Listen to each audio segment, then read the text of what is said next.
The time is now 7 o'clock.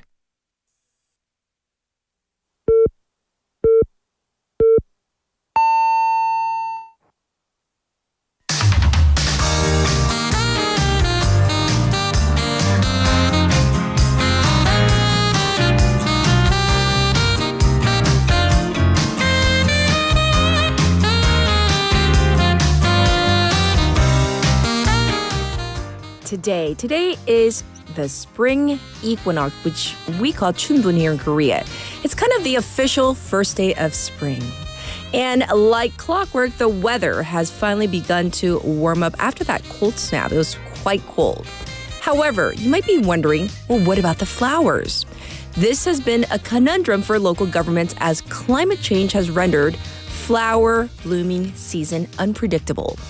Experts say that this is an indicator that the climate over the Korean peninsula may be changing, and that would definitely change the seasons and, of course, the landscape as well. I'm Catherine. This is Morning Wave in Busan on Thursday, March 20th, on BEFM, 부산영어방송.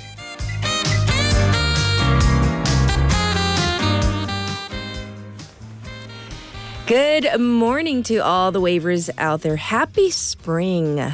It's here. It definitely is. Although it kind of feels still a little cold. But what does spring mean to all of us? I don't know about you, but definitely flowers, plum flowers, cherry blossoms, tulips, and so on and so on. We could just have like a whole list of all the beautiful spring flowers that we really enjoy. But it seems odd to transition right from literally snow, and in some parts of the country, heavy snow, to flowers. And this has been a real headache for local governments. So many local municipalities and governments, they're getting ready for their annual spring flower festivals. But some are at a loss as to when to hold these events, as flower blooming has gotten more and more unpredictable. Busan's Gangseogu and Sasangu districts are holding their cherry blossom festivals from March 28th through 30th. They have funneled major budgets into these festivals. And whether the flowers, whether they cooperate and bloom on time, will make or break the festivals. Last year, the cherry blossoms bloomed on March 25th. But the year before, they bloomed on March 19th. So the weather this year has been so fickle, including the snow from this past Tuesday. So experts say that with flowers, if it gets too hot or too cold suddenly, what happens? The buds, they may not blossom, or they may blossom early. If we look at the bigger picture, the climate of the Korean peninsula is changing to a subtropical climate. So we're talking about 아열대 기후. And under these changes, cherry blossom trees, the 벚꽃, which are native to temperate climate or 온내림 기후, that's why we may not be seeing the cherry blossoms bloom when we usually expect them to do so. Big question is this: will this be one of the last years where we can really enjoy seeing cherry blossoms? Oh, I certainly hope not, because I love when it turns into that really, really baby soft pink, like everywhere across the city, across the country. It's so beautiful. So we better savor. Remember that word from yesterday, savor. 경험이나 기회를 정말 즐기다 every season. Because we don't know. I mean, in a few years from now, will we even be able to see cherry blossoms here is a big question. Well, speaking of the spring equinox, it also happens to be the International Day of Happiness as designated by the UN. So it's all about, highlighting the importance of happiness and well-being. These are universal goals. But question is this: what makes you happy? And you might think, oh, this is a tough one. So all the big, big things and the little small things that make you happy is our question for you today. 자, 오늘은 유엔이 지정한 국제 행복의 날이잖아요. Oh, happiness. 행복하면 그 단어 자체가 it makes you kind of smile, doesn't it? At least for me, it does. So, 여러분의 행복하게 하는 것들은, so we're talking about the 대행복 and the 소행복, all the little things in between as well. What makes you happy? We want to hear from you. Send it in your messages to BEFM's live stream, live chat on YouTube. So go to the YouTube platform, search for BEFM or 부산영어방송 to find our channel. And by the way, thank you for subscribing. We have over 122,000 subscribers as of broadcast time. And you subscribe, log in, and chat with our other waivers out there. On your phone, pound 9050, shop 9050. That's going to cost you 100 won. Also, you can send in your messages to me for free through our KakaoTalk channel as well. And the various ways you can listen to us, 90.5 or 103.3 FM. That's if you're in the Busan area. Like I said, we are streaming live on YouTube as we speak right now. And you can watch again at your leisure. We're available on the BFM app and also the Papang app where you can listen to the Wa글와글 segment. So looking ahead to our Thursday morning together, we have Chris with Beyond the Headlines and Stephanie with City Insights. That's coming up in hour number 2. And for a special interview, so we talked about this ceasefire in Gaza. And now apparently, can we call it a ceasefire? Because there have been surprise strikes, airstrikes on Gaza by Israel. We're going to find out the details. That's coming up in hour number 2. I'll be back with today's headlines.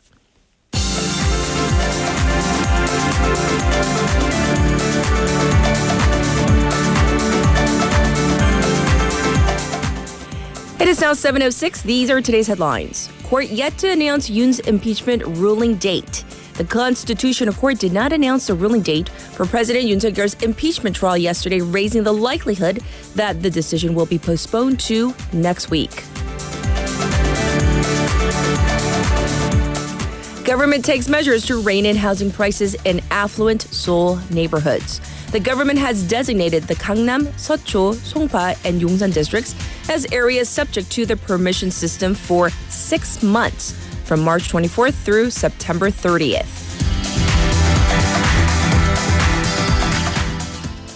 Campaign to start for April 2nd by-elections. The official campaign period for the April by-elections will kick off today through April 1st. Voters will select one educational superintendent in Busan City, 5 local government chiefs, and 17 municipal councilors in a total of 23 constituencies. Jeju Massacre Post-War Reconstruction Archives likely to join UNESCO's Memory of the World.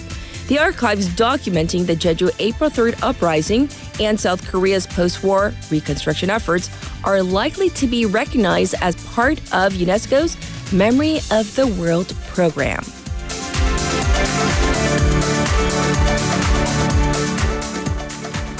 U.S. Federal Reserve holds interest rates, hints at 2 cuts this year. The U.S. Federal Reserve has kept its benchmark interest rate in a range between 4.25% and 4.5%, but indicated that cuts may be likely later in the year. And these are today's headlines.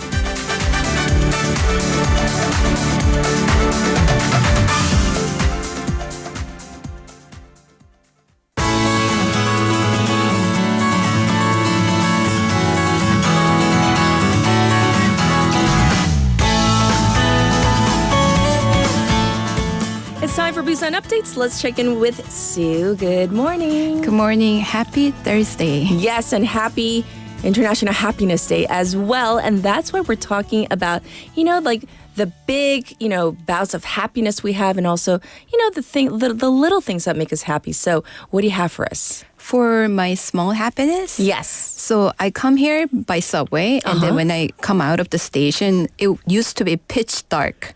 And now it's getting brighter. Yes. The day's getting longer. And I get to hear birds chirping sometimes. Oh, do you like that? Hearing the birds chirp? Yes. Ooh. Anything else for us aside from the birds chirping? And when I go back home, and sometimes I see these 3 elementary school boys. Yes. They're all carrying like black backpacks. And their favorite toys and some dolls are like dangling from their keychains. It's so the cute. key rings. Yeah, they're really popular these days. Yes. So the little things, they make a difference though, don't don't they? Yes, yes. Well, thanks for sharing. We're going to get into our first update. Development of prime land in front of Busan's Gwangan Bridge is gaining momentum after 27 years of, some people say, neglect, right? The long abandoned land known as former Cheonggu Mart in Millakdong Suyeonggu district was once considered prime real estate. And this 6,000 square meter plot, 1,800평, located next to Millak Waterside Park and Gwangalli Beach, became city property in 1998. Yes. And at first, the city tried selling it to Cheonggu Mart, but after the company failed to pay, the deal was canceled in 2001, and the land has been unused ever since. But now, development is finally moving forward. Busan City announced that the public property designation and sale plan for the former Cheonggu Mart site had passed the Busan Metropolitan Council's review. Yes, yes. So when we talk about 27 years, that's like the life of a young person, right? It's a really long time to leave a site without really utilizing it. Officials think that the empty site hurts the area's appearance and local businesses. So the need for development has become even more urgent, especially after Millak Waterside Park was declared an alcohol-free zone in 2023. And visitor numbers dropped due to the economic downturn. Yes, yes. And so we want to know about the development plan. What's going to happen to it? Last year, a private company proposed building a 5-story Disney-themed facility on the site. And it led the city to speed up the sale process, and the zoning has also been updated, now allowing 70% of the site to be used for cultural or event spaces and 30% for retail. Now that the council has approved the sale, the city will conduct an appraisal and auction off the land to the highest bidder. Sure. And multiple companies have shown interest in the site, but it's still unclear who will win the bid. Ah, yes. So hopefully this will attract more visitors and revitalize the area. So we will look forward to this. Next, let's talk about this. Busan aiming to attract over 3 million foreign tourists this year. Yes, city officials from 16 districts, public corporations, the police, and private organizations held a meeting to discuss and review preparations for welcoming visitors during the spring season. Yes, yes. And so what are the key strategies for boosting tourism? Because it's a tricky thing. Like everybody, all the cities, municipalities, they want to attract tourists. So what's key here? So Busan City plans to highlight unique attractions in each district, improve tourism services, and encourage visitors to stay longer. Sure. The city will promote international events like the Busan International Boat Show, Busan International Short Film Festival in April, and Busan International Theater Festival in May to encourage repeat trips. Yes. And also tourists will get practical benefits from Visit Busan Pass combined with group tour packages and tourist discounts from retailers. Yes. And to avoid getting overcharged, foreign language menus at restaurants and accommodations will be provided. Definitely a good thing. Anything else that we should know about? Overall, the city will also improve transportation and accessibility, and there will be increased patrols and major tourist spots for safety. And the city also plans to develop specialized local tourism experiences, including drone light shows at Gwangalli Beach, trekking courses on Kumjang Mountain, and temple tours and eco tours along the Nakdonggang River. Yes, yes. So hopefully we will be attracting more tourists to our lovely city here. All right, next up, let's talk about the Busan Ilkwang Integrated Public Rental Housing, which has over 1,100 units open for applications. Busan Metropolitan Corporation, Busan 도시공사, announced that it will begin accepting applications for 1,134 units in the Ilkwang Integrated Public Rental Housing Complex in Ilkwang New Town, Gyeonggi County from March 31st to April 11th. And this is Busan's first ever integrated public rental housing project, offering units at 35 to 90% of the surrounding market price. Yes. And residents can live up to 30 years. Oh, that's definitely good. So give us details of the housing complex. The move-in date is scheduled for December this year, and the complex has 7 buildings. Each building has 25 above ground floors and 2 basement floors, and it is conveniently located behind Ilkwang Elementary School and close to various amenities and public transportation. Yes, yes. And so Who can apply for this? Priority applicants are a person of national merit, 국가유공자, multi-child families, people with disabilities, welfare recipients, young adults, newlyweds, and seniors. And general applicants must be households without home ownership and meet income requirements. And people can apply online via the Busan Metropolitan Corporation website or in person at Busan Metropolitan Corporation offices. Yes. So hopefully this will be able to help a lot of households out there. And moving on to our last bit of local news. New G-round seats. Ground seats or G-round. They're being added to Sajik Baseball Stadium with the expanded discount ticket system. So we need details. Do you like baseball, Catherine? Little bit. I mean, it's down on my list. Like, I have other sports that I really enjoy. But baseball can be fun, especially here in Korea. The culture is so vibrant, vivacious, right? That's what I heard. Yes. So the 2025 Korea Baseball Organization League season is approaching, and the Lotte Giants have made several upgrades to the viewing experience at their home stadium. Oh, definitely good. I know the Lotte Giants, highly popular. So we need to know about these G-round seats. So last season, the team introduced the G ground seats on the third base side where fans can enjoy the game closer to the players. The seats became a hit and it achieved over 90% occupancy. And this season, 80 additional G ground seats have been added on the first base side. In total, there are 200 specialized seats for fans. And G-Grand seat ticket holders will have access to exclusive entry gates, free use of restrooms and storage lockers, and the opportunity to step onto the field after the game. Yes. So we want to know about the discount system, because who doesn't love a discount? So it's also called color price ticket system. It offers discounts and price variations based on the team's signature colors, ivory, blue, and red. And some tickets are offered up to 50% off on certain days like Ivory Plus Day and 20% price hikes on Navy Day. And people can also get discounts on weekdays and extra goodies on red days. And the schedule will be announced a month ahead. In addition, continuing from last season, the Giants will also sell 220 tickets on site for those without digital access. And senior citizens aged 65 or over can purchase tickets at the third base box office by showing their ID. Well, this is all about supporting our local team. So let's get out there and hopefully, fingers crossed, we have a good season for the Lotte Giants. So thank you. And we'll check in with you tomorrow. Thank you, Sue. Thank you, Catherine. All right. And back to you, the waivers. It's time for your traffic and weather.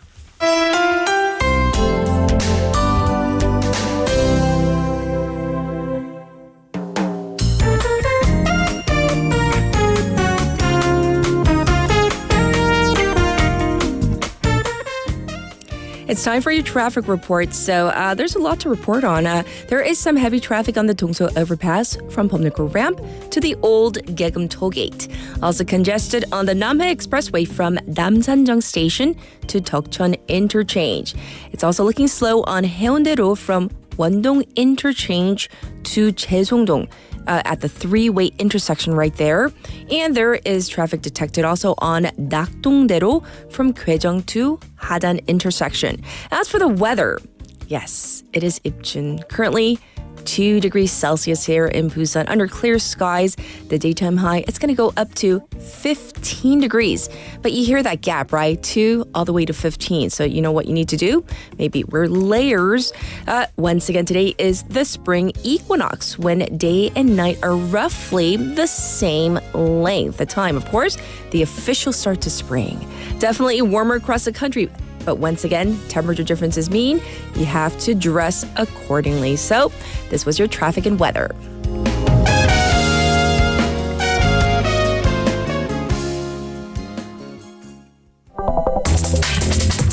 Are you an early bird?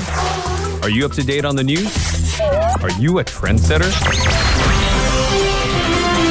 For all of the biggest issues from Busan to the world and useful information you need, right here on Morning Wave in Busan.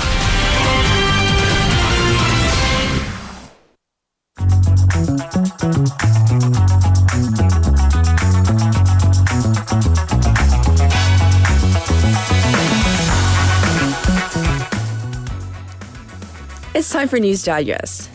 Hi, Haley. Hi. Hi, twin. What are you wearing? Oh, 좀 그만할까요, 우리? 우리 좀 작작해야 될 것 헤어져야 돼요. 같아요. Oh. We need to break up. We need to Our break up, wardrobe like needs to break up. fashion-wise. But anyhow, today we're talking about like the things that make you happy, the big things, the small things. I love the little things. Yes. All about the little things. So trivial. So first of all, if you've noticed, Wavers, we do not have a song in the middle of the first hour anymore because someone can't stop talking. So you can just say one thing. I'm going to limit you today. No, one. that's the thing 하나. because 하나. 아니 이것 때문에 노래를 뺐거든요. 안 돼요. 하나. 그래서 So it makes me happy. But you know what would make me really happy? I want a segment, 10 minutes every morning, Haley's Musings, where you just let me go on like this. Let's jump into the news. Fine. Okay, Hannah, what makes you happy? That? Yeah. That was it? Your musings? More chances to talk, more time for me to do this. Well, I'm going to go into my list. Oh, I have a list. You get one. I get a list. Excuse me, you get one. I'm Kat, so I get a list. Okay, number one. This does not make me happy. Clips of cats and dogs. Everybody knows if you happen to, we follow each other on Instagram. I am so into the animal clips. Number two, sleeping on freshly laundered sheets, especially with the nice, clean, the pillow, the smell. Can I be love like it. a little bit after if you're a lady or Yeah. even men after you've shaved your legs and it's like a combination of everything shower plus the smoothness? fresh everything Yeah. laundry day Okay, Oof. and then number three, getting a foot massage. I got one yesterday. We were watching TV for like 20 minutes, and then like somebody offered, like, do you need a foot rub? I was like, so nice. do you want something? Do you need something? But it was so nice after a really long day, and I feel so much better. So those are my little three things. I'll continue with my list later on. Oh God, that list is so long. Yes, it is. I wrote a lot, but let's get into our news digest. First, the U.S. said it's going to announce country-specific tariffs next month with a focus on the so-called Dirty 15. Right, Sounds so all dirty. these words coming out. Yes. So Treasury Secretary Scott Bessent, he stated in an interview with Fox News that on April 2nd, the U.S. will release a list of tariffs on other nations. So about a month ago, U.S. President Donald Trump, he signed a plan for the U.S. to start looking at implementing these so-called reciprocal tariffs against countries that have taxes or limit markets for American goods. So they don't even necessarily have to be tariffs. So he further clarified that the U.S. Trade Representative, the USTR, and the Department of Commerce, they're calculating these country-specific tariff rates, although even the Treasury Secretary has not seen the figure, so we don't know yet. However, in that past month, a lot of countries have tried to get ahead of the curve. Yes. So they have come to the U.S., to President Trump, with their own offerings to cut down on taxes or ease these restrictions. So going back to that Dirty 15. He referred to these nations that impose a significant tariff on the U.S. goods. And on top of this, the countries that have substantial non-tariff barriers. We're talking about quotas for domestic products or safety inspections on U.S. products, which the Treasury Secretary called irrelevant. So we need to know which countries are on this so-called Dirty 15. This is all very vague. He didn't name names. So we have a specific set of countries that might face higher tariffs. We just don't know who or how much. So the U.S., however, specifically President Trump, has named South Korea previously as a nation that has unfair treaties or unfairly treats the United States. Yes. He wrongly, it's been fact-checked, but wrongly claimed in the address to Congress that South Korea's duties on average are 4 times higher than duties imposed by the U.S. on South Korean goods. Although regardless of the facts, if this is the American government's perception, they are the ones that are going to be imposing these reciprocal tariffs. Yes, true indeed. So we're going to wait to see who's exactly on that so-called list. And now we're going to, bring it back home. Domestic issues with the ongoing Home Plus case. What's going on? Right. So as we know, Home Plus is currently going through this corporate rehabilitation case, 기업회생. But the controversy right now is over whether this company issued short-term bonds or 단기채권 while knowing fully it was going to go into rehabilitation. Basically, it wasn't going to be able to pay these back. Sure. So it is, if this is true, this would be illegal under South Korean law because essentially you are borrowing money from other entities fully realizing that you don't have the powers to pay it back.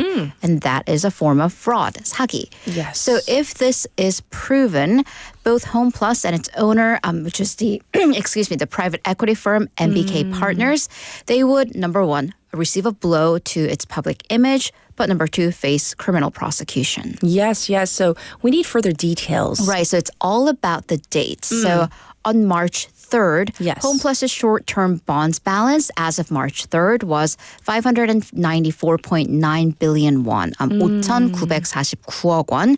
Most of it was sold to individuals or other companies. So MBK and 홈플러스, they're of a position that they saw this sudden and unexpected drop in their credit ratings, which caused liquidity issues, 유동성 issue. Right. And this rehabilitation request was basically unplanned and they didn't have time to prepare for this. So it's their side. However, there are accusations that the company and the parent company fully knew that this was coming. And it had issued 11 counts of bonds totaling 180 billion won just in the last month alone. So the controversy is that when we look at businesses in general, it is very rare for a company to choose rehabilitation right after a credit rating drop, which is what happened with 홈플러스. Because it's not something that you just call and declare. It takes, number one, internal discussion, many internal discussions, Yes. and legal preparations. I mean, if you've ever had to file for even bank loans, you know, the sheer amount of paperwork that it requires. So pundits say it's unrealistic to say that they've completed all of this in the matter of 4 days, which is how many days it took from the credit rating to the rehabilitation request. So 신영증권, which is the company that's in charge of issuing these short-term bonds, is even looking into filing a criminal complaint against 홈플러스. I see. So these are the latest details of this case. And of course, this story affects so many people. We're going to continue to follow it. And, you know, the economy. We talk about the economy all the time. It is tough as it is, but some people make it even tougher by perpetrating fraud. Right. So we're going to talk about 사기 or continue to talk about frauds and scams. And it is evolving. It is a rapidly evolving industry and there are more of them. So it's not only evolving, but expanding. Yes. So according to the National Police Agency data, last year there were 429,949 counts of fraud. Okay. This is up by almost 23% compared to the previous year. Wow. It was also the first time in South Korea that fraud cases exceeded 400,000. Also, let's look at, the timeline. This is nearly double from about 10 years ago. However, compared to 10 years ago, overall crime rate actually decreased. So this is, once again, an evolving market. And that includes, by the way, crimes that decrease include theft, assault, and other serious crimes. Big question is this. Why so many cases of fraud? Technology. So people using these powers for bad. So in the past, fraud was perpetrated more in personal relations. So people basically borrowing money, not giving it back to someone you knew or know. However, with technology, this goes contactless. It goes remote to strangers, like voice phishing, these investment chat rooms, even romance scams. So because of its nature, this more remote nature, it is even hard to, number one, recover the funds that are lost and also to catch the perpetrators. Yes. So there's been an 84% increase in fraud damages, money lost. And this affects the finances and also the overall quality of your life because you live with this guilt that you did this to yourself. Yes. Which it could happen to anyone, but that's true. Victims, do feel this guilt. So the government earlier this month, they came up with measures to strengthen at least against voice phishing. So now companies, telecom companies are required to have preventive systems to block voice phishing, including URLs and text messages. And the government will also share its criminal data with these telecom companies so they can kind of get ahead of the fraud. I see. Well, for now, we're going to go to Japan, where Prime Minister Ishiba Shigeru is facing a political scandal. Right, and it's kind of one scandal after the other for the previous several prime ministers in Japan. So this is now being dubbed the gift certificate scandal, 상품권 scandal, which has been dragging down his approval rating. Okay. So Ishiba is accused of having given out certificates to 15 first-year lawmakers in his party that are worth 100,000 yen, or roughly a little under 100만 won, little under 1 million won. So on Thursday night, Prime Minister Ishiba, he admitted to giving the gift certificates, but he said that this was kind of a souvenir. What in Japan it's called omiyage. It's a part of Japanese culture where if you travel abroad or to a different region, you bring back souvenirs to family and friends. Although are gift certificates really souvenirs? That is the question. Yes. So he said it's a part of the cultural custom. But he also apologized for causing concern and displeasure to the people, but doubled down that the vouchers were not intended as donations for their political activity, which then could be construed as bribes, and that none of the recipients live in his electoral district. Okay. However, there are questions as to, well, but he's also the prime minister, which covers the entire country. True. So the opposition party is pushing this point, saying that this was and is likely in violation of the Political Funds Act and that he should consider resigning. And the accusations I hear are actually growing. Right. So initially it started off as, once again, 15 first-term or first-year lawmakers. Sure. But now there are accusations that the money or the gift certificates were given to former cabinet ministers as well.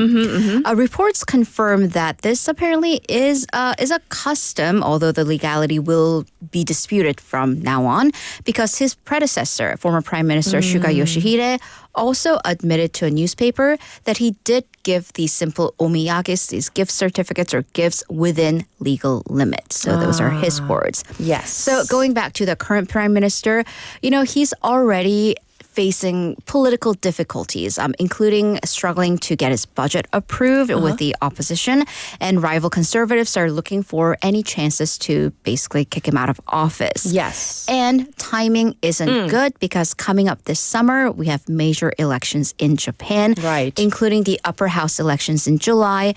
And again, the leading opposition parties are seeing this as a chance to take over and change the government. So there's a lot going on in Japan. Of course, here domestically as well, we can say the same, a lot going on. But thank you for covering all the news, and we'll check in with you in hour number 2. Thank you, Haley. See you in a bit. Now it's back to you, the waivers. Might I specify for our text topic today? 자, 오늘의 토픽을요, 조금 더 디테일하게 요청해도 될까요? For example, I want to know the details. 그러니까 나의 삶에 소소하게 이런 게 있어서 미소를 짓게 한다. Of course, I like the broad strokes. The generalizations are good too. But I want to hear the nitty-gritty details. What makes me happy? What am I thankful for? 이런 행복이 있어서 저는 오늘 너무 감사하다. For example, somebody sent in a really beautiful photo. 최윤정 waiver. Sending in beautiful photo of a flowers. And the thing is this, it makes me realize that she takes the time, 시간을 가져서 그런 너무 예쁜 꽃을 사진을 찍어서 캡처해서 또 우리한테 보내는 그런 센스도 있고요. 너무 감사해요. It just makes me smile. And she often sends in photos of just around her apartment building, just random flowers. And by the way, we are definitely thankful for that as well. And 고수 waiver says, 저의 가장 큰 행복은 아기와 아내와 함께 놀러 갈 때 행복하고 매일 아침 모닝 웨이블 문을 열 때 그리고 여기에 친밀한 관계를 갖고 so for example, he talks about the big happiness is spending time with his daughter, his wife, and going on trips. And of course, every morning coming into morning wave in Busan. 근데 문을 여는 거 요즘에 고수님 조금 감 떨어지신 것 같은데요. Because today, who was it? Benny? The race is like so thrilling every day. And like, that's also one of my small like happinesses out there is like to see who's going to be first today. It's like such a thing, like in the morning, like I always wait. I try not to be first, by the way. And I wait until I see a couple messages pop up, and then I send my message as well, greeting you guys in the morning, because I don't want to take that away. 저 이제 더 이상 1등 안 할게요. 예, 항상 기다릴게요. I will try. I promise. Okay, now we're going to get to Cat's Pick for today.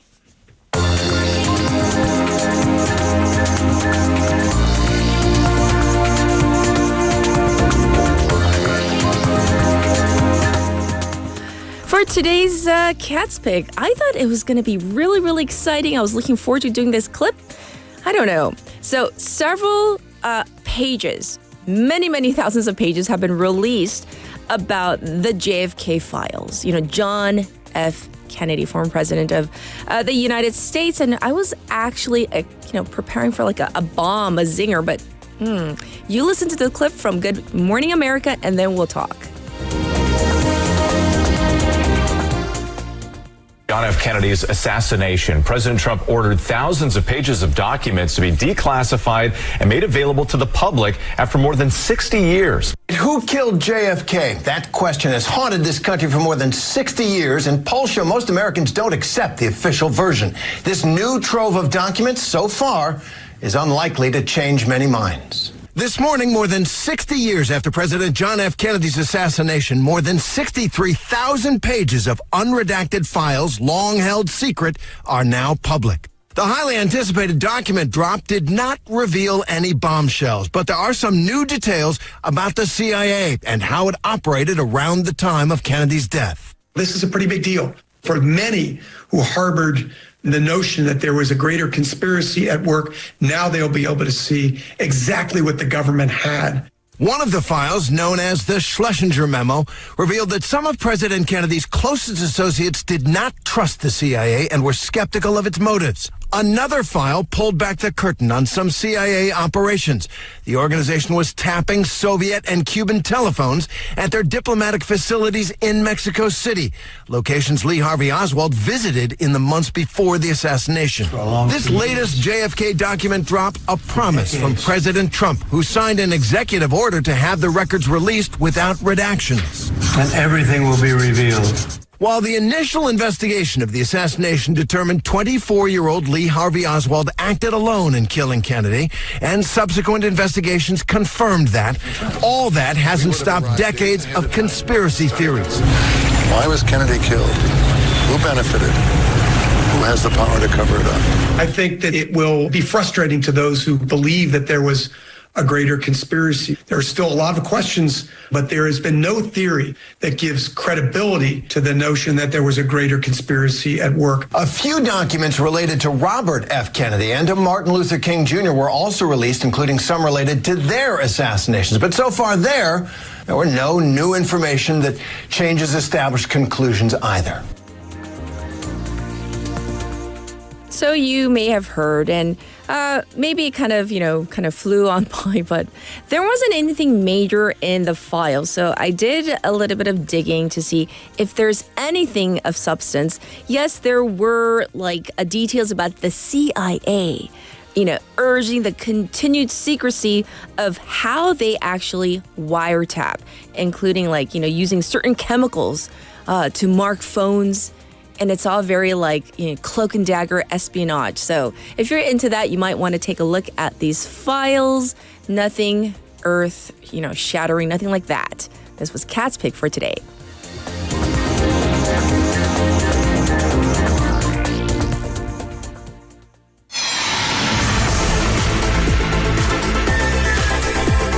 Stay tuned. You're listening to Morning Wave in Busan.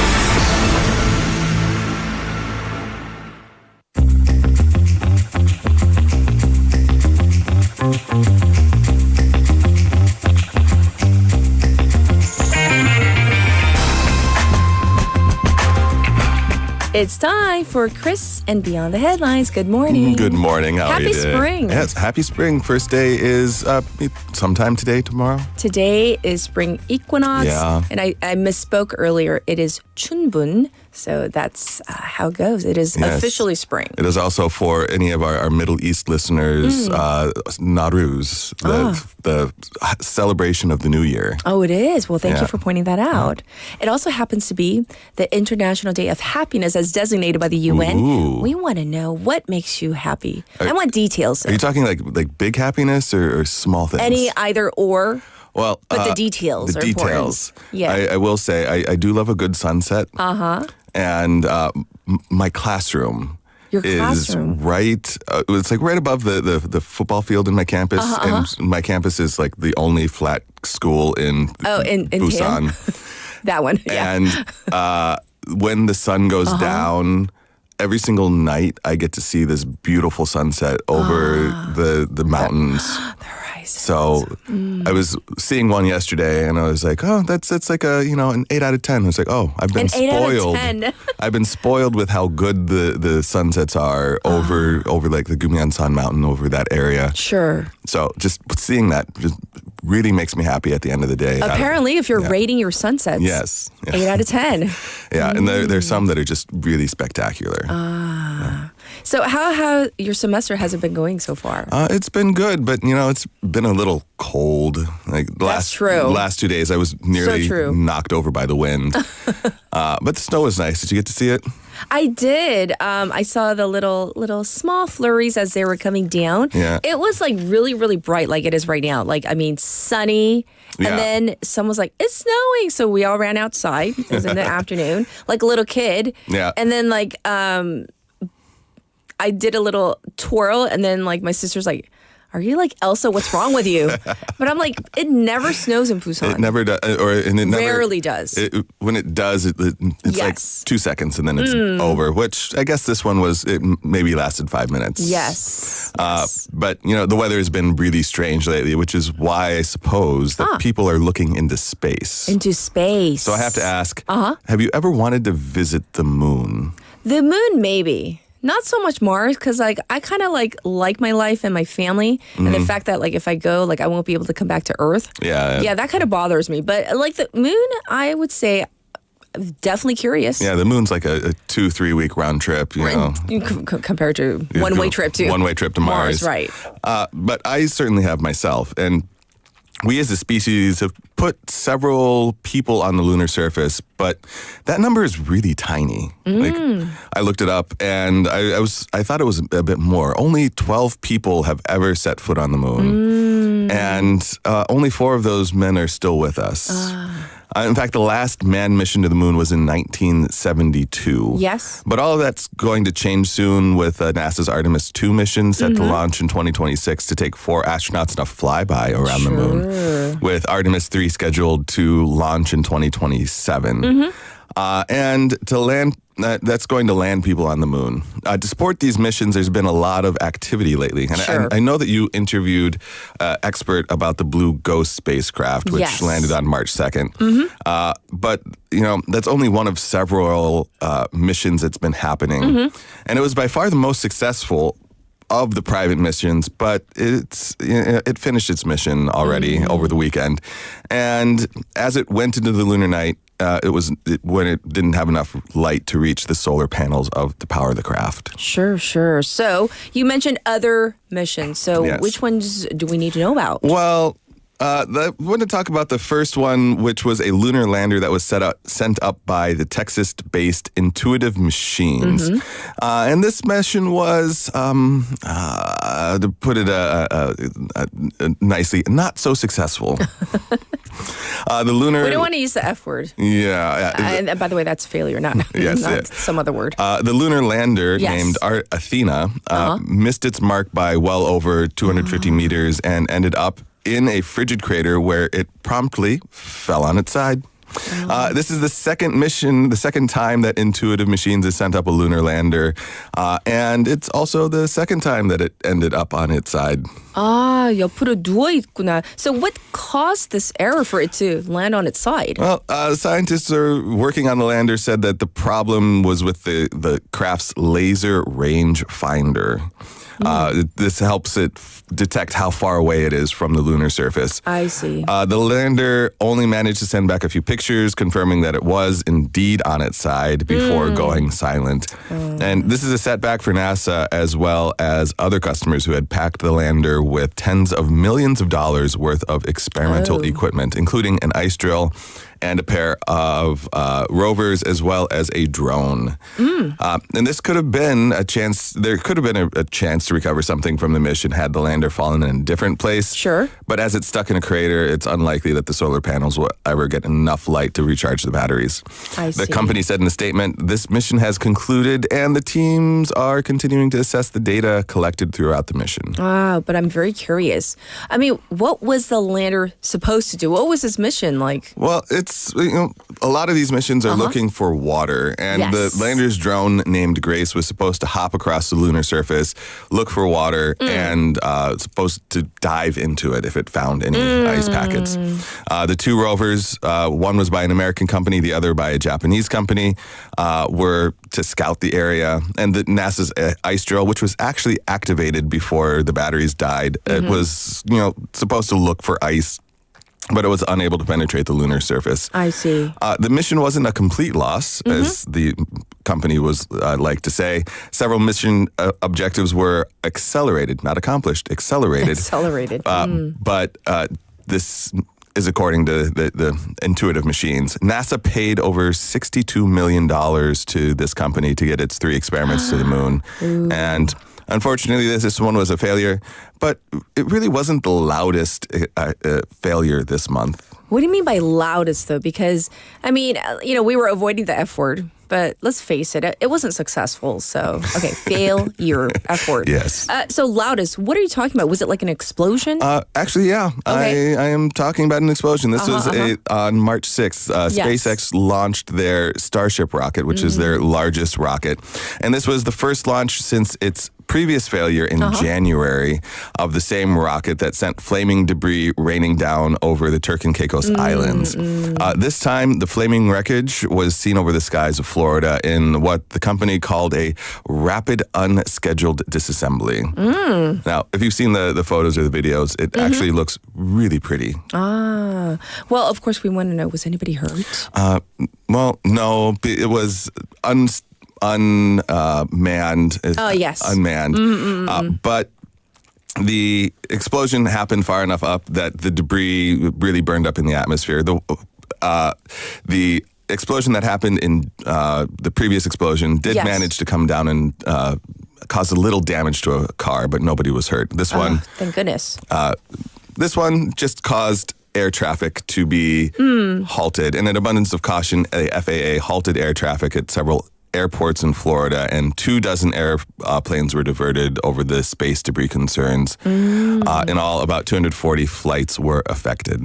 I mean, that's kind of major enough where it's if it is affecting air flights, right? Yeah. I mean, the area over where the space debris may have fallen, I mean, that's pretty disruptive. Yeah, it's an abundance of caution. Oh, yes, definitely. Because, of course, safety does come first. And, nobody was injured. That's definitely good. Does this affect SpaceX's plans to get to Mars, though? Well, both tests failed at stages that were previously passed in prior tests, which means that it's actually going to be a huge setback for this program in 2025.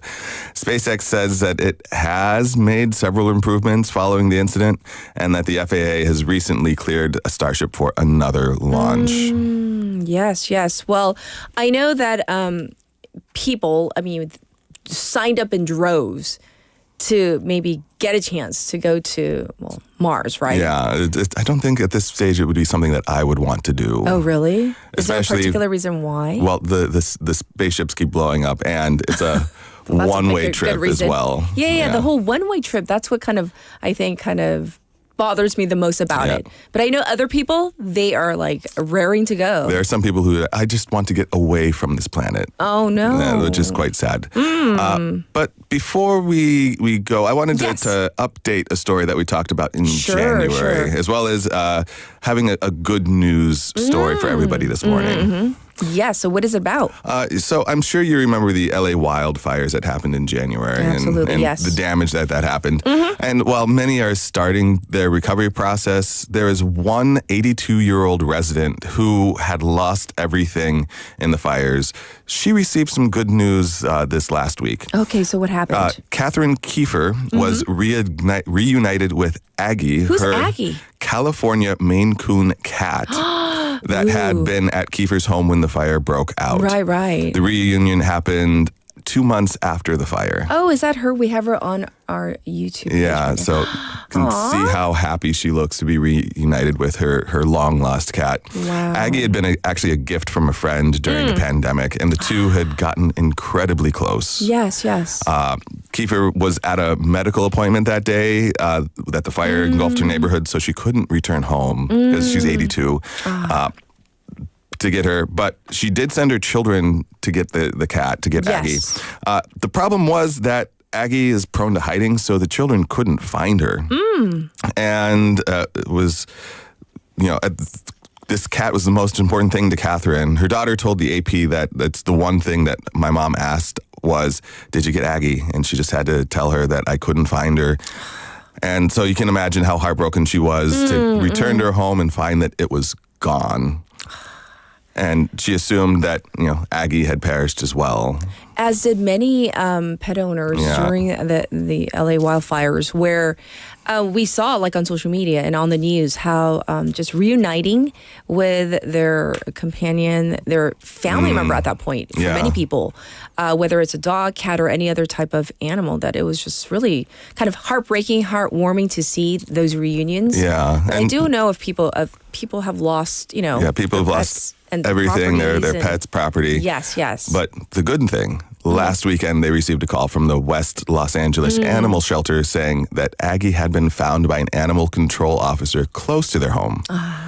How she survived the fire, we don't know. Yes. But she was matted, burned, weak, malnourished, but at least she was alive. Yes. And Caroline recorded this reunion and put it on social media, where it gathered more than 1 million likes. I mean, if I saw that, I would have definitely hit the like button. Automatic, right. And Catherine was so relieved, saying, I was very much worried that I was going to wake up and discover that it was a dream. So that's so good sweet. news for her. Well, thank you for bringing us an update, because, we often talk about not such great things and tragedies because we have to, because it's news. But then we hear about these human and animal, moments that make us so... Yeah, there is good news out there. Yes, definitely.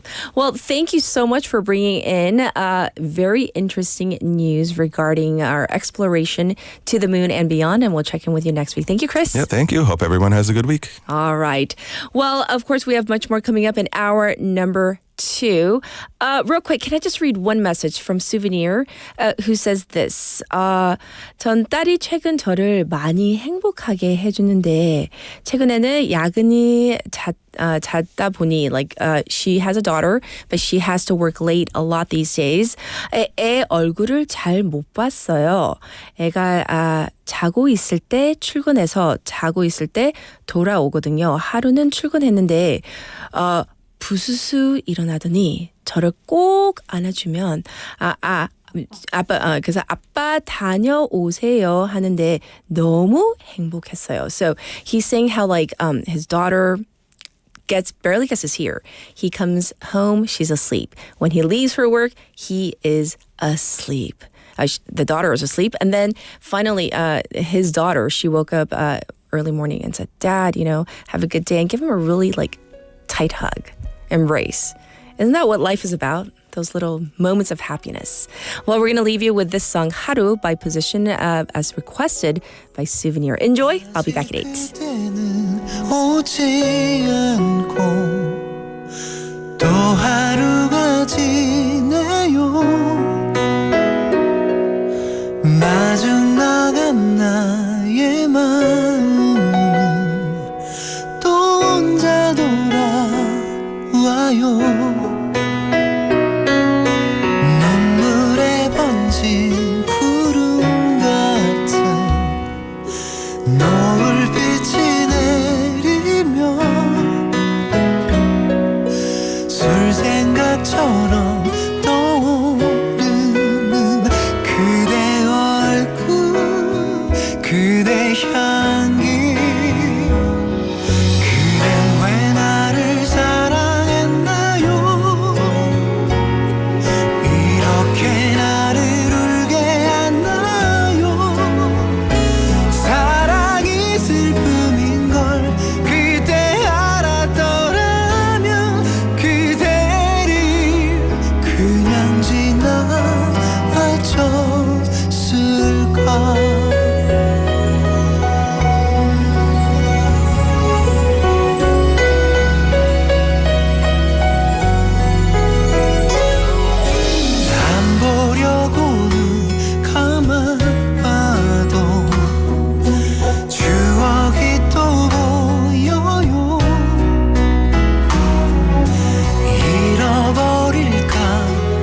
부산영어방송. 아프리카 유일의 한국전 참전국 에티오피아. 6천여 명의 군인들은 자신들의 월급을 모아 부모 잃은 아이들을 위해 보아원이라는 고아원도 세워주었습니다. 그러나 지금 에티오피아는 위기에 처해 있습니다. 끊이지 않는 내전과 기후재난으로 대부분의 의료시설은 파괴되었고 의약품도 부족해 간단히 치료할 수 있는 질병으로 사망에 이르는 상황입니다. 바로 지금이 우리가 에티오피아의 진빚을 갚을 때입니다. 지금 전화해 주세요. 후원 문의 080-993-0119 국제구조위원.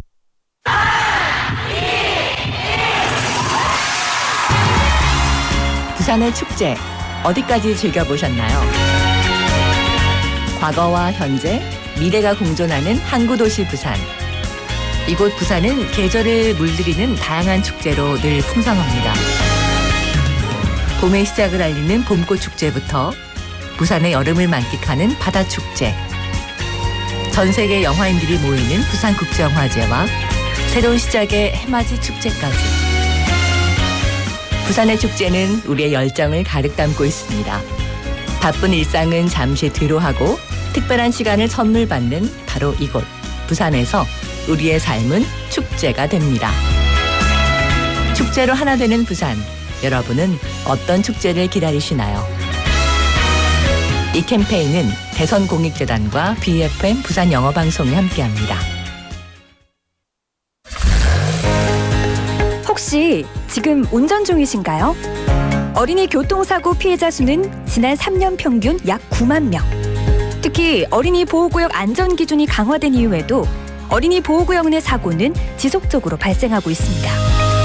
스쿨존에서는 반드시 시속 30km 이하 서행, 스쿨존 내 불법 주정차 금지, 차량 출발 전 앞뒤 좌우 살피는 습관으로 어린이가 안전한 도시를 만듭니다. 참, 운전 중 휴대전화 사용은 모두에게 위험합니다. 우리 모두를 위한 교통안전, 나부터 실천하면 모두가 안전해집니다. 어린이가 안전하게 뛰어놀 수 있는 부산. 아이 키우기 좋은 도시는 우리 모두의 미래이자 희망입니다. 이 캠페인은 어린이가 안전한 부산을 만드는 은행, B&K 부산은행과 함께합니다.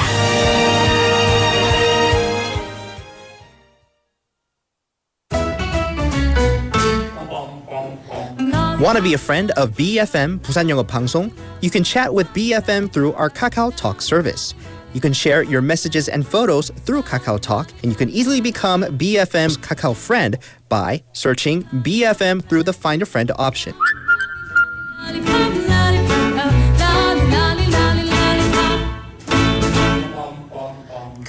Come share and chat with us at BFM anytime, anywhere for free. Don't forget to add BFM 부산영어방송 to your Kakao friends list. Man, I haven't got a chance. I call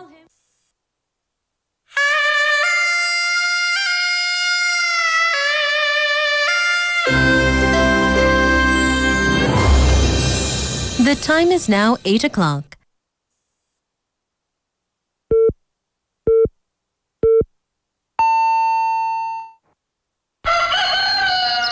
Good morning, Dynamic Busan. Yeah, you're waking up.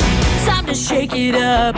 Tell the world good morning and find out what's going on. Well, hi there, folks. There's everything from comedy to lively chat to music.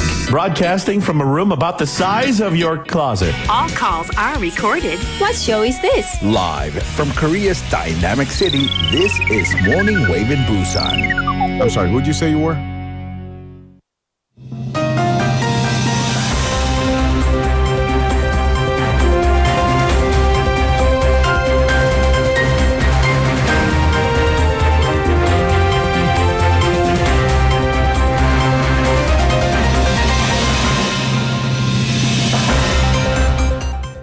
It is now 8 o'clock. This is News Highlights.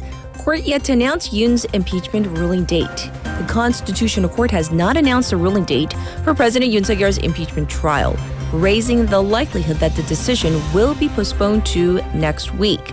An official at the court said while the 8 justices on the bench deliberated on the case earlier in the day, no ruling date would be notified to Yoon and the National Assembly's respective legal teams yesterday. The ruling is not likely to come this week, as the court customarily notifies the date 2 to 3 days in advance. The court has been deliberating the case for 23 days since arguments were completed on February 25th, making this the longest presidential impeachment trial.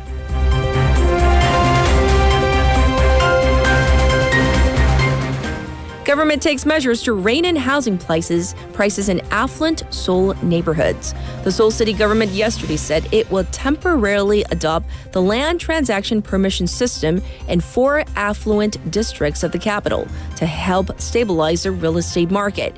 The government has designated the Gangnam, Seocho, Songpa, and Yongsan districts as areas subject to the permission system for 6 months, from March 24th through September 30th, the Ministry of Land, Infrastructure, and Transport said in a press release. The permission system requires government permission for transactions of properties that exceed a certain size in these areas. This move follows recent hikes in home prices after the government lifted the same regulations in Gangnam and Songpa.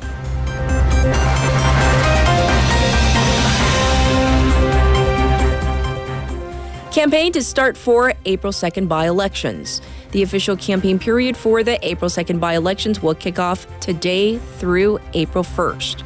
The National Election Commission, NEC, announced the campaign period in a press release yesterday, saying it will put up posters at designated sites and send out election notices to households once each candidate submits the necessary materials.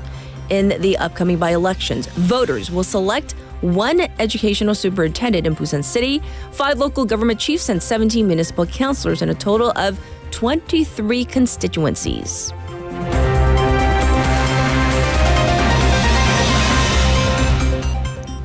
Jeju Massacre and Post-War Reconstruction Archives likely to join UNESCO's Memory of the World. The archives documenting the Jeju April 3rd uprising and South Korea's post-war reconstruction efforts are likely to be recognized as part of UNESCO's Memory of the World, or MOW, program, according to the United Nations agency yesterday. According to UNESCO, the International Advisory Committee has recently recommended both collections for inclusion in the MOW register, with the final decision expected in April.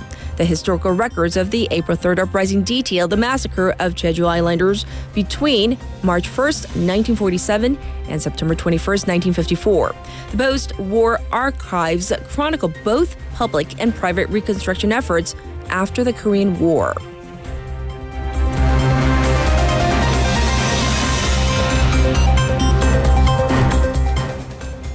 U.S. Federal Reserve holds interest rates and hints at 2 cuts this year.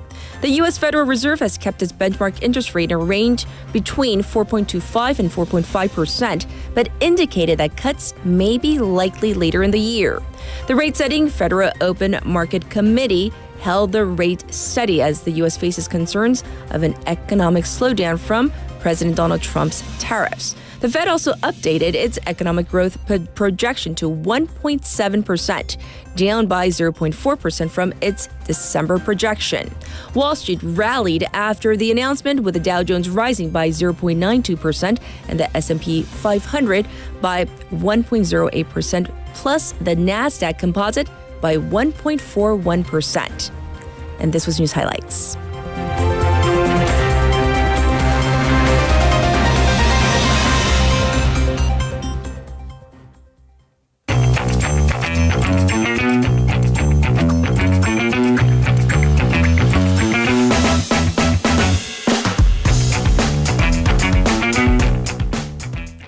It's time for Waggle Waggle. Haley's back in the studio. Hello. Yes, we're going to jump right into our first story. We're going to talk about children's safety in places where we think the kids are going to be safe, right? Right. So yesterday we talked about, the lessons that our parents imparted onto us. And I believe Benny was the one who said, don't follow strangers. Right. So we're going to be talking about after-school pickup and the possibility. So nothing bad has happened yet, but the possibility of this happening. So ever since this widely talked about the tragedy involving Haner, the child killed at her elementary school, the Education Ministry has created this policy of the teachers, or at least school staff, accompanying every single child during pickup, during after-school pickup. Okay. To hand them off or pass them off to their parent or guardian. And this would be in the after-school 늘봄 classes, where after-school classes and daycare or childcare are combined. So that means a teacher, once again, or staff must accompany, physically be with the child. Well, here's the problem. Yes. Way more children than there are teachers or staff. So nationwide, about 83% of first graders are involved in these after-school programs and far fewer teachers to be able to hand them off one by one and meet the parents. So one teacher who was interviewed on the condition of anonymity said that for her school, at least, there are 500 students in the program, and she's the only one that's in charge of the pass-offs. So physically, there's no time.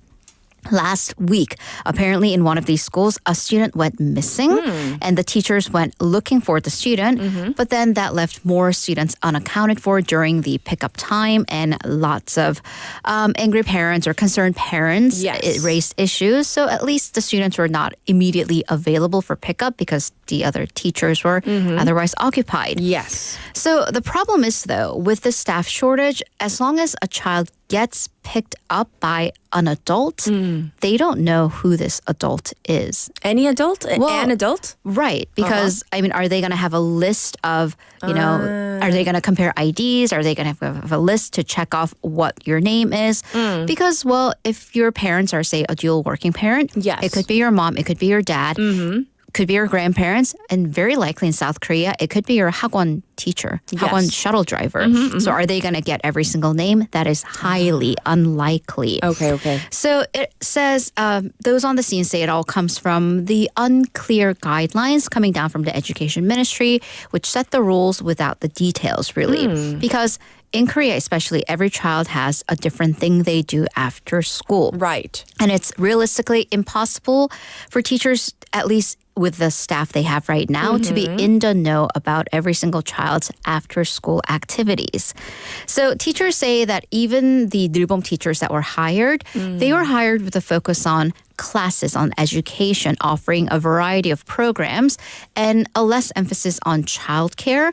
But now that expectation is shifting in the light of that tragedy. So even the teachers are confused because that's really not the job that they were hired to do. True, so true. And this is one concern, but there may be other dangers lurking within schools or even private academies as well. Right. Once again, not to be an alarmist, but to raise issues because, well, again, children should be absolutely protected. Yes. Because there are over 100 cases of sex offenders working at schools, school-affiliated institutions, and private academies. So the authorities conducted a checkup and crackdown against registered sex offenders, 성범죄자, who apparently hid their criminal history and worked for these institutions, which that in and of itself is a problem because you and I both work for education-related fields and we teach adults. Right. But even so, we were required to do our submit our criminal background history, criminal history background to the Education Ministry. So I'm like, why were the rules lax for these 127 cases with people who deal with children? Right. My goodness. So of the 127 people, 45 of them ran their own institutions and 82 were employees. Okay. Private academies were the worst offenders, accounting for 42 of the cases, followed by sports facilities, even schools and medical institutions. So these cases, by the way, the cases that were caught, they are available on the 성범죄자 알림이 site. So that's the sex offender registry for 3 months. I mean, how far do parents have to go? I mean, seriously, do we have to ask, like, can I see, the profiles? Are your teachers or instructors, like, on the sex offenders list? I mean, really? The expectation is that the Education Ministry and these academies and schools took care of that for you already. You would think. Yeah. You would think. All right, let's move on. Chat GPT is everywhere. Many people use it, but there might be another side effect of Chat GPT. A flood of resumes, right? Because when you and I used to apply for jobs, we had to, well, not handwrite, but hand type everything. Hopefully we We're didn't not that use old. quills and Writing in our- scrolls and send them by carrier pigeons. But, and you know, that was, well, that made her happy. But that took time. Cover letters are the worst. They really are the worst. Yes. But now that people have generative AI and you can say, hey, can you write me a cover letter for this electronics company, this, secretarial job or whatever, they are just rolling them out. They are just sending them. So, of course, it is common to use AI to get help or feedback on your job application material, but it's gotten to be too much. These AI chatbots are writing them for you. So according to a global HR platform, Remote, they conducted a survey over 4,000 HR managers, human resources managers, including those in South Korea, the US, and Japan. And HR teams spend an average of 9 days just sorting through the resumes to just kind of sort out the unqualified candidates. And we're not even talking about someone who's not a good fit. We're talking about if you ask for, this level of education or some years of experience, people who don't even have that, but applied anyway.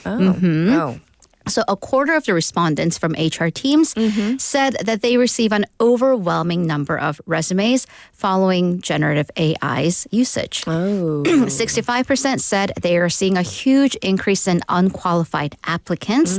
So with generative AI, it seems that people are just churning out these resumes and cover letters and kind of throwing them across any positions, regardless of their qualifications. Hoping that one will stick. Exactly. You somebody throw will say, okay, more of them enough.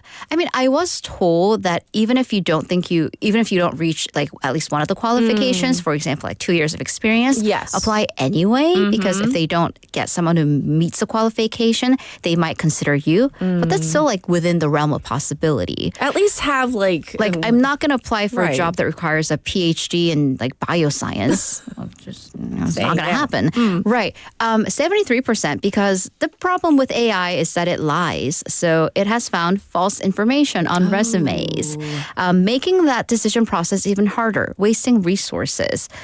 Funnily enough, many companies are also using AI to weed through these resumes. So AI versus AI. Giveth, AI taketh away. All right. Well, our next couple of stories, they involve part-time jobs. In Korea, we call them alba, right? This is one really tantalizing job offer. All right. Many catches. So, it's 5,000 euros for just literally lying there. Really? Oh, yeah. But, all right. Can we Number play? one, Yes. it's at the European Space Agency because the Euros. And you have to be a man. So, why? Because this is an experiment, an unusual 10-day experiment to simulate the effects of space flights on the human body. So they're trying to prepare astronauts for long duration missions. So volunteers are going to be placed in containers that are filled with water. So they're trying to simulate or recreate the sense of weightlessness. So you're in a waterbed. Basically, you're on a waterbed. Yeah. And because that's what the conditions they will experience on the International Space Station. Yes. So participants are going to be submerged up to their torso, so haughty waist level. Your head and arms will be floating above water. So that's the floating sensation in space. Takers. So by the way, this is about, 5,000 euros, 7.9 million won. 10 days? Yeah, for 10 days. You do have full contact because, your head and arms are outside. I was gonna so say, you can be on your phone. You have your phone. Do whatever you want to. But if you do want to go to the bathroom, what do you need to do? You will need to remain in the same position as on the waterbed, but then you'll be moved to a trolley. So in terms of dignity, if you're willing to give that up. 7.9 million though for 10 days. That's pretty nice. I mean, we can. Maybe they'll start looking for women soon, but maybe we can apply. And then we'll secretly be oh, we've come down with something for 10 days. 10 days. Or together. My head will be floating. Can we connect via, video? Yeah. Reporting from Europe. This is we're Haley. getting a no. It's hard no with that. All right. Okay, well, this part-time offer, however, I guess wasn't so appropriate, we'll say. So this is a post. We're going to come back to Korea for this one, for the KBO, because baseball season is coming up, and I hear the collective sigh amongst our waivers. So a post for a job at the Kia Champions Field for the upcoming baseball season for male security position and female information desk positions. Okay. But here are the qualifications. Here we go. For men, you must be at least 175 centimeters with a strong physique. 건강한 체격.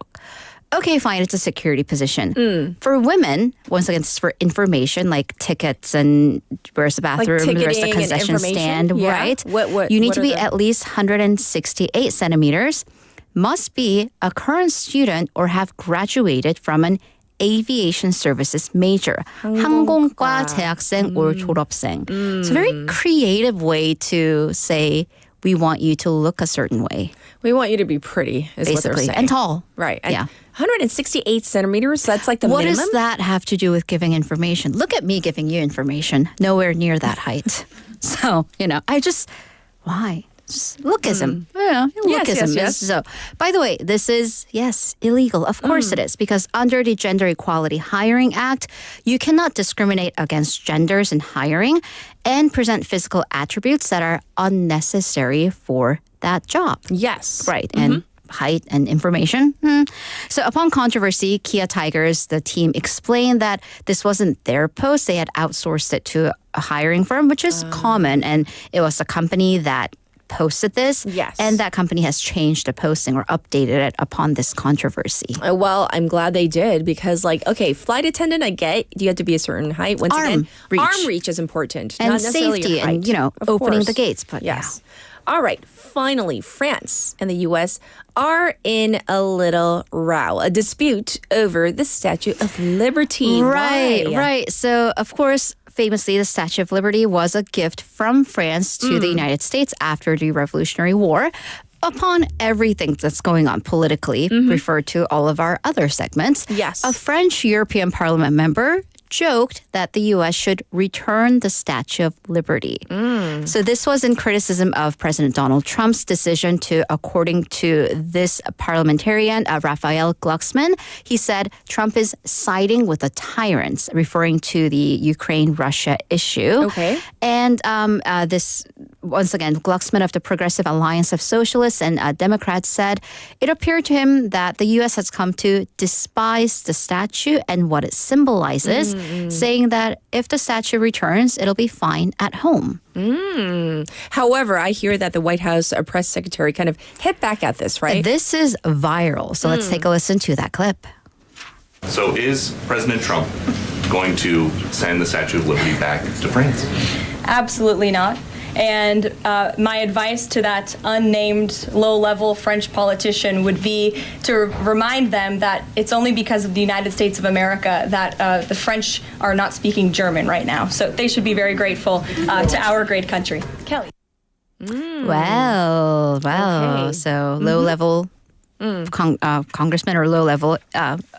she wasn't elected, let's just say. Right. So after Levitt's remarks about him, Glucksmann did go on to social media and thank the U.S. for liberating France during the Second World War. Yes, saying that he would simply not be here had it not been for American troops who fought Germany back then. Yes. But he added, quote, "But the America of those heroes fought against tyrants. It did not flatter them. It was the enemy of fascism, not the friend of Putin." Right. So let me give you some Statue of Liberty facts, history facts. So this statue was gifted to the U.S. on July 4th, 1884, on the 108th anniversary of the American Declaration of Independence from the UK. By the way, and some reporters have pointed out on the scene, the U.S. also back then in the during the Revolutionary War needed aid from France to fight the British. Yes. So the plaque, by the way, on these statues, a pedestal, contains this poem, The New Colossus, which is a message to new immigrants. "Give me your tired, your poor, your huddled masses, yearning to breathe free, the wretched refuse of your teeming shore." So that's what the statue stands for, and that's the controversy. Yes, yes. Well, thank you so much for going over all the Woggly news. And of course, we'll check in with you tomorrow. Thank you, Haley. Have a great day. All right. Now it's time for your updated traffic and weather.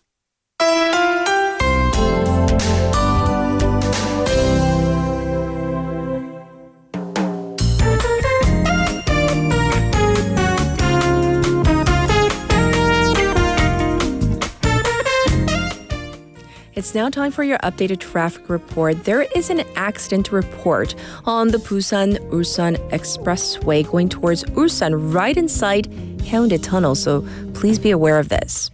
Also, it's congested on the Dongso overpass from Pumnikgo Ramp to the old Gaegeum Tollgate. Also, some heavy traffic detected on Mandakdero from Minam to Mandak intersection.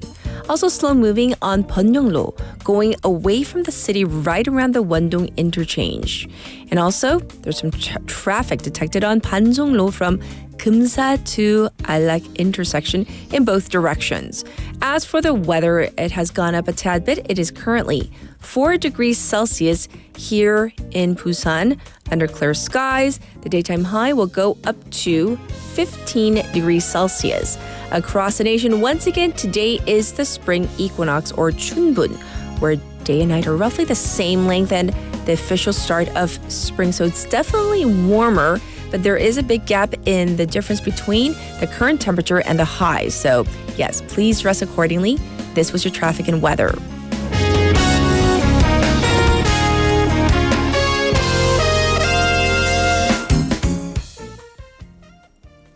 All right, listeners, we're going to get straight into our special interview to find out the latest about what is happening in Gaza.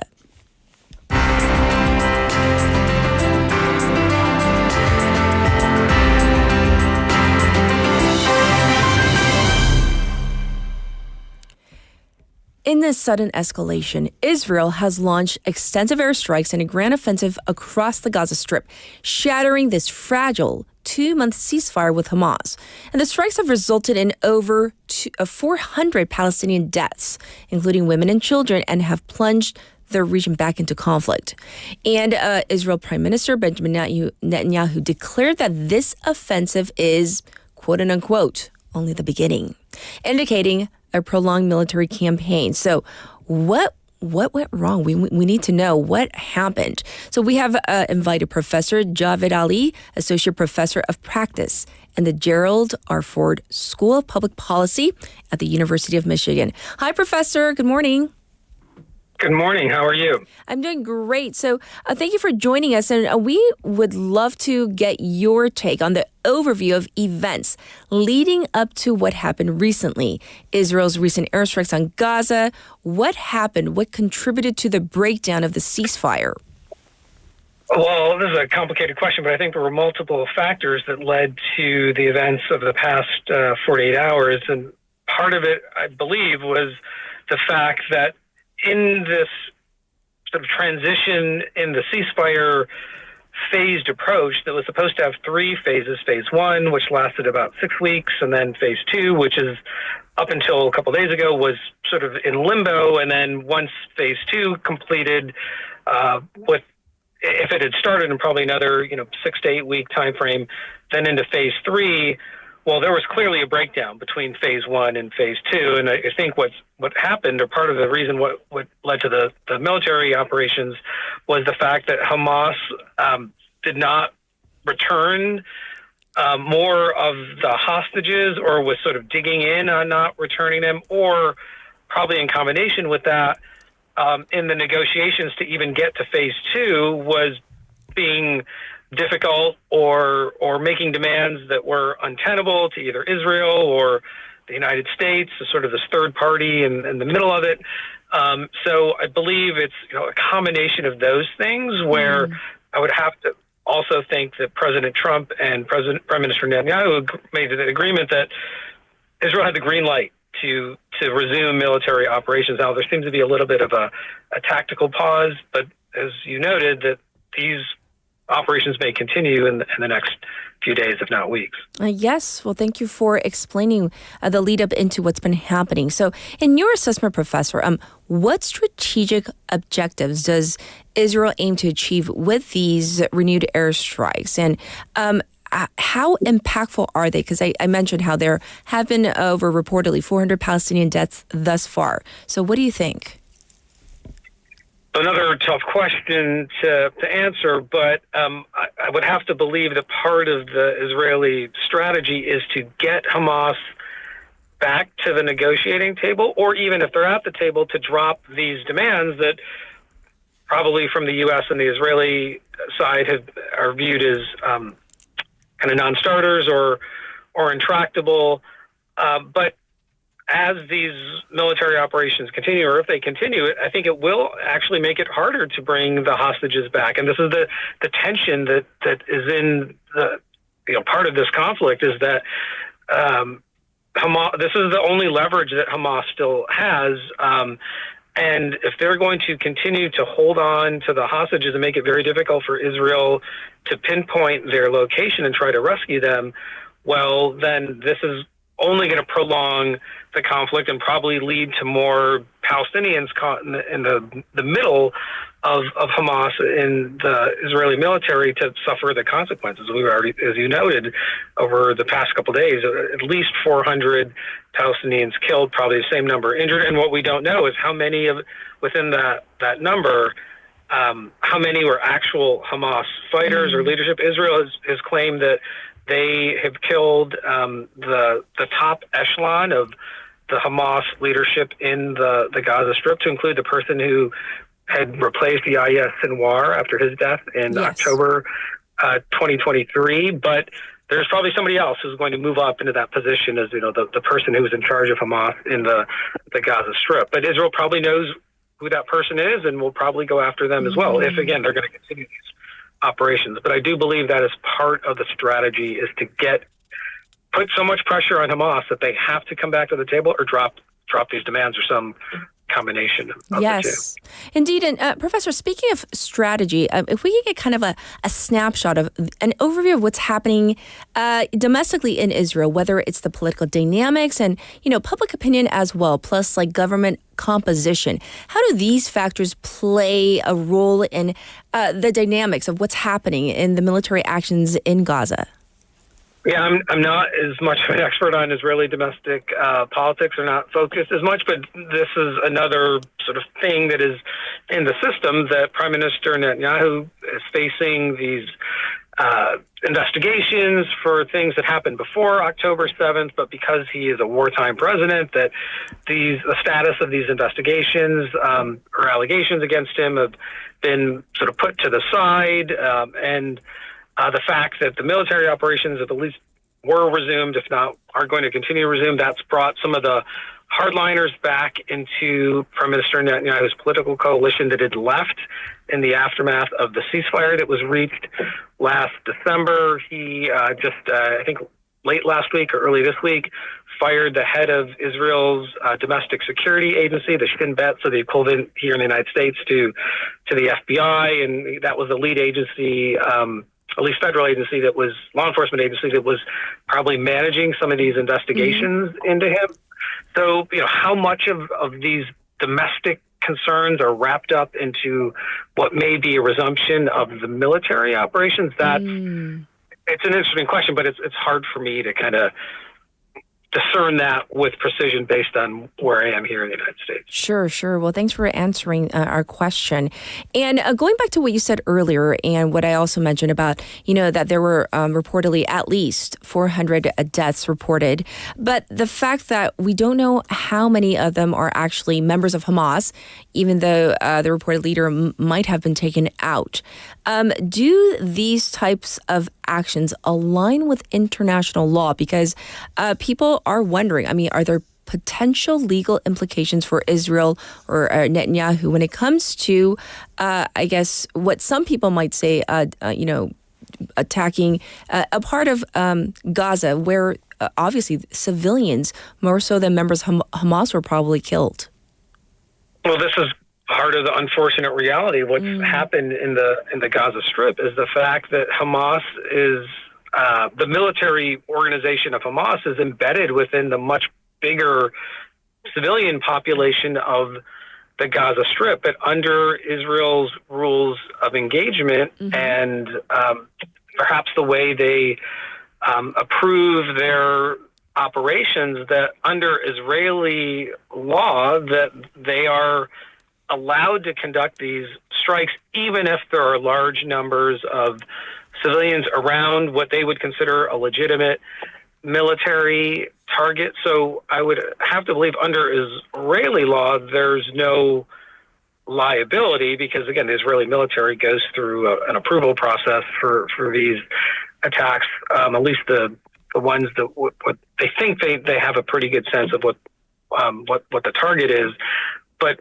it's hard to know whether there will be any other repercussions from an international perspective, and that will just some of that probably won't play out until after the conflict ends, whenever that may be. But there may not be any, because again, someone would have to actually try to, like, how would they arrest and bring back to some international court anyone who is charged with violating international law? That would be a difficult thing, I would have to imagine, to sort of practically happen. Yes, and you also mentioned how one of the Hamas leaders was killed, and how big of a thing is this, where one commander might have been killed, but you also mentioned that there's probably another person in place to take that position once again. I mean, is this a major thing? Can we expect more ramifications from this, or do you think another person is going to be replacing him? Yeah, I think that there's already been, again, hard to know how Hamas works from the outside looking in, but I would have to believe that there is some executive committee that can very quickly put people into the positions of individuals who are either killed or captured, and that clearly happened in the aftermath of Yahya Sinwar, who was occupying both roles as the head of Hamas in the Gaza Strip, but then the overall political chief of Hamas.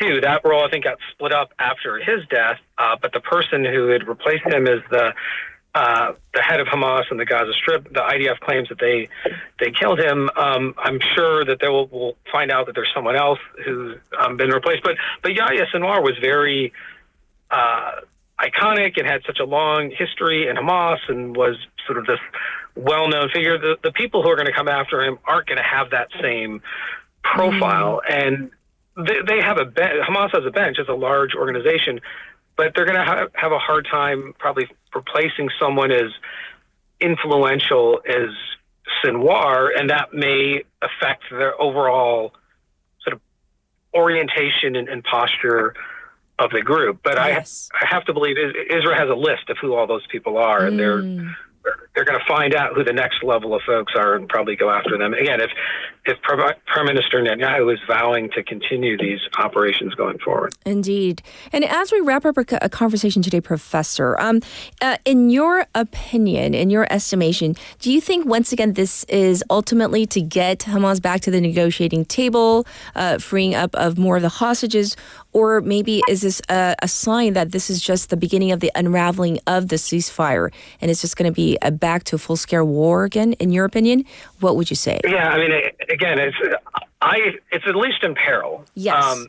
I don't know if it's completely collapsed yet, and we're staring at a situation that looks like October 8th, 2023 till middle December 2024 when we got to the ceasefire, or maybe a little bit after that in December 2024. But I think patience is wearing thin on the Israeli side, because there's almost 60 hostages, either dead or alive, that Israel wants their return. And Prime Minister Netanyahu just there's so much domestic pressure on him to bring those individuals home that he feels like this strategy might actually deliver that result. But if it goes back to full-blown conflict, unfortunately, I think the people who are going to bear the brunt of it are the Palestinians caught in the middle in the Gaza Strip. Right. And again, those are going to be tough scenes to see again. Indeed. Well, thank you so much for breaking it down for us today, and I hope you have a wonderful day. Thank you, Professor. All right, great. Thank you. This was Professor Javid Ali, and we talked about the latest, this fragile ceasefire. Is it completely gone? Is it done? Has it broken down completely? We're going to have to wait to see, or if this is once again a tactic to get Hamas back to the negotiating table to see It's a watch and see kind of situation. This was your special interview. We're going to take a short song break. Here it is. This is 벚꽃 Ending by Busker as requested by Leslie. 그대여 그대여 그대여 그대여 그대여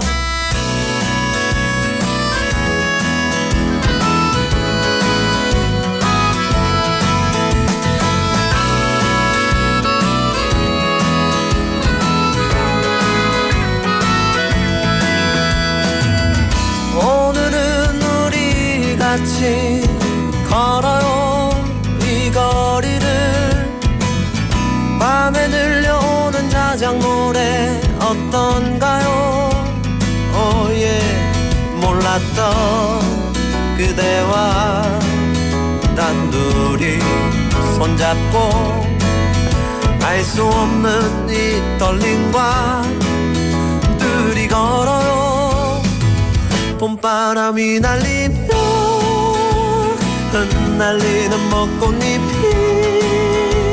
울려 퍼질 이 거리를 둘이 걸어요 봄바람이 날리며 흩날리는 벚꽃잎이 울려 퍼질 이 거리를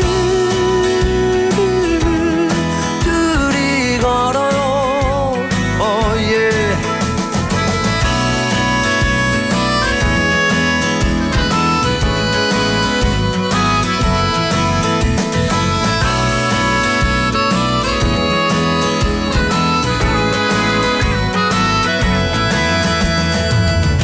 그대여 우리 이제 손잡아요 이 거리에 마침 들려오는 사랑 노래 어떤가요 oh yeah. 사랑하는 그대와 단둘이 손잡고 알 수 없는 이 거리를 둘이 걸어요 봄바람이 날리며 흩날리는 벚꽃잎이 울려 퍼질 이 거리를 둘이 걸어요 봄바람이 날리며 흩날리는 벚꽃잎이 울려 퍼질 이 거리를 둘이 걸어요 바람 불면 울렁이는 기분 탓에 나도 모르게 바람 불면 저편에서 그대여 네 모습이 자꾸 겹쳐 또 울렁이는 기분 탓에 나도 모르게 바람 불면 저편에서 그대여 네 모습이 자꾸 겹쳐 사랑하는 연인들이 많군요 알 수 없는 친구들이 많아요 흩날리는 벚꽃잎이 많군요 좋아요 봄바람이 날리며 흩날리는 벚꽃잎이 울려 퍼질 이 거리를 둘이 걸어요 봄바람이 날리며 흩날리는 벚꽃잎이 울려 퍼질 이 거리를 둘이 걸어요 oh yeah. 그대여 그대여 그대여 그대여 그대여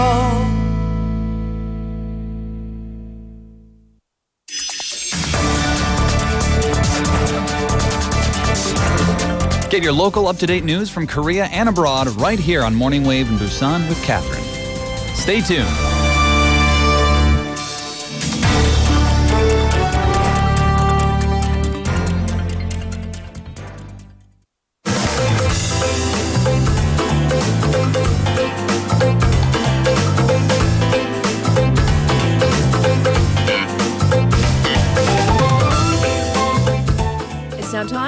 our city insights. So we have Stephanie in the studio. Good morning. Good morning. Happy Thursday. I know. And it's so beautiful outside, isn't it? It is. Yes. Spring is apparently here. It's a spring equinox. Oh, love it. That's why, we have all these like songbirds like 벚꽃 ending. So perfect. But we don't have them not quite Not yet. Maybe this weekend. Hopefully. Saturday. I don't know. I'm We'll excited. We'll see. Yes. Hey, text topic. We're talking about the big things, the little things that make you happy in life. What might they be? Yeah, I've been thinking about it for the past 5 minutes. So I love it when I can go to sleep without an alarm. Yeah, just no alarm. I know there's nothing in the morning. Just going to sleep. And So when might that be? Usually Friday nights. Friday nights. Yeah, The best. Yeah, Friday nights are so nice. It's just like you don't think about anything. Another thing that just like gives me like butterflies is when I head to the beach and I know I'm going to go in the water.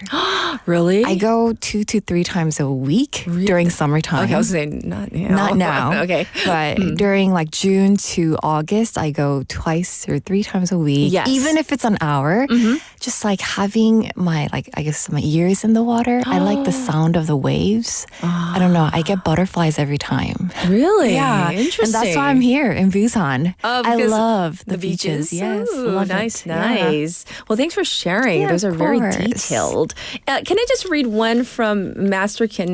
Since we're, I want to get your take on this as well. So, he says, 저는 매일 잠에서 깰 때 옆에 사랑하는 사람이 있는 것이 진짜 작지만 행복한 것 같네요. 살면서 계획했던 목표가 이루어질 때마다 행복은 더 채워지는 것 같고요. 저는 올해 집 대출을 모두 상환해서 매우 기쁘네요. 우와.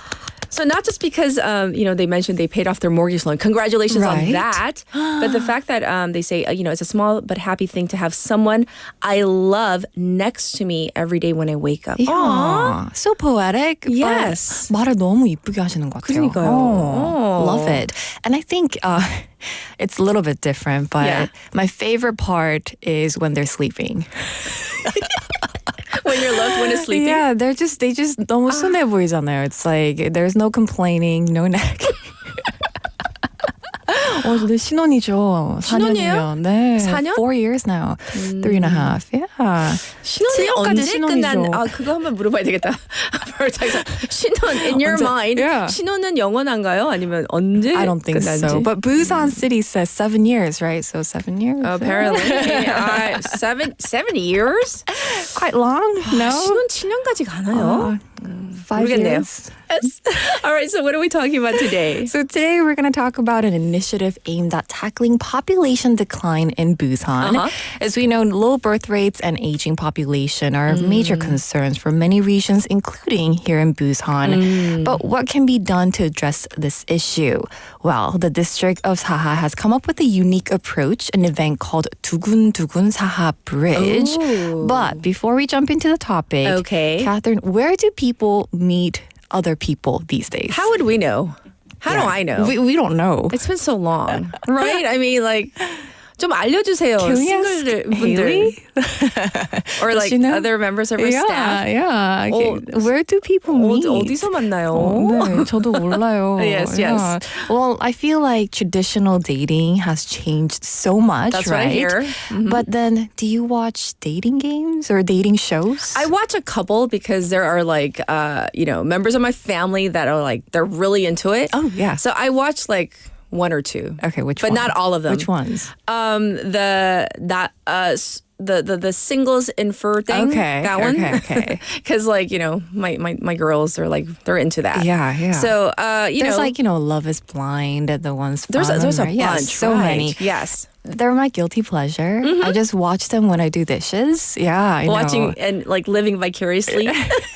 I just make fun of them with my other half. But yes, I think there's just something entertaining about watching people navigate love on screen. You can see their emotions. And 두근두근 Saha Bridge reminds me of dating shows. I love the name of it. 두근. Yeah, pit-a-pat, right? 두근, yes. 두근. So what's it all about? So this event was designed to help unmarried men and women meet in a meaningful way, organized by the Saha District's Family Happiness Division. Yes. It will be held 6 times this year, and registration is currently open, and I'll tell you all about it. Right. It's not just about matchmaking, though. It's part of like a larger strategy to encourage young people to stay in the area, counteract population decline, and promote community engagement.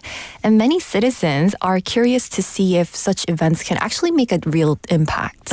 And so I do remember hearing about this event last year. I'm very curious. How'd it go? Right. So last year, 두근두근 사하 Bridge was launched as a pilot program. Yes. And the response was very positive. It even led to 7 couples forming. Like real couples, right? Yeah, real Not couples. like on TV where it's fake. Like some of them are fake. Yes. I'm not sure. I'm not sure. None of them are married yet, but if they do get married, we'll know that it's real, right? Yes, yes. Now, I met with the team leader of Saha District's Family Happiness Division, Miss Lee Jung-soon, who's in charge of this event. And I asked her how large the event was and what kind of programs were included. So let's take a listen. 지난 행사는 1박 2일로 이제 을숙도 국립청소년 생태센터에서 이제 개최를 하였고요. 남성 14분, 여성 14분 해서 총 28분이 이제 참가를 하셨습니다. 네. 참가자들이 이제 자신의 이제 실명이 아닌 닉네임을 이제 만들어서 이제 활용을 해가지고 자기 소개를 하는 시간을 먼저 가졌고, 이제 어색한 분위기를 풀어주는 이제 아이스 브레이킹 커플 게임과 좀 자유로운 대화를 하면서 이제 서로 알아갈 수 있는 로테이션 대화의 시간, 그리고 이제 4.5구 명소이자 노을이 아름다운 다대포에서 즐기는 식사와 카페 데이트, 을숙도 일출과 함께하는 모닝 커플 미션 등의 이제 일정으로 진행을 했습니다.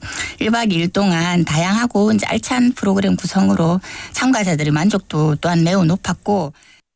Right, so she explained that last year's event was a 2-day program held at Ulsukdo National Youth Ecology Center with 28 participants. Okay. 14 men and 14 women. So having 7 couples is pretty good, I think. Yes. It began with self-introductions using nicknames chosen by the participants, followed by an ice-breaking program to ease initial awkwardness. And other activities included a free conversation session to really get to know each other. And then there was a meal and cafe dates at Tadepo, which, as we know, a famous spot, and a morning couple mission during the sunrise at Ulsukdo.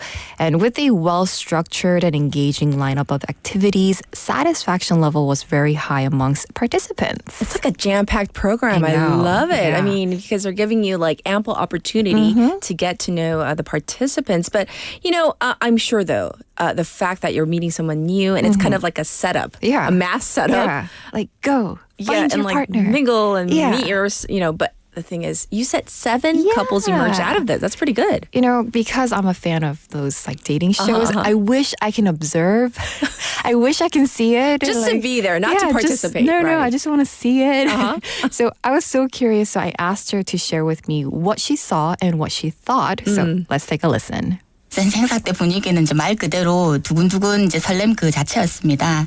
스텝으로 이제 저도 참여를 했는데 아무래도 이제 제가 나이가 있다 보니까 이제 항상 이제 1박 2일 동안 너무 흐뭇한 이제 엄마 미소가 절로 이제 나오는 것 같았습니다.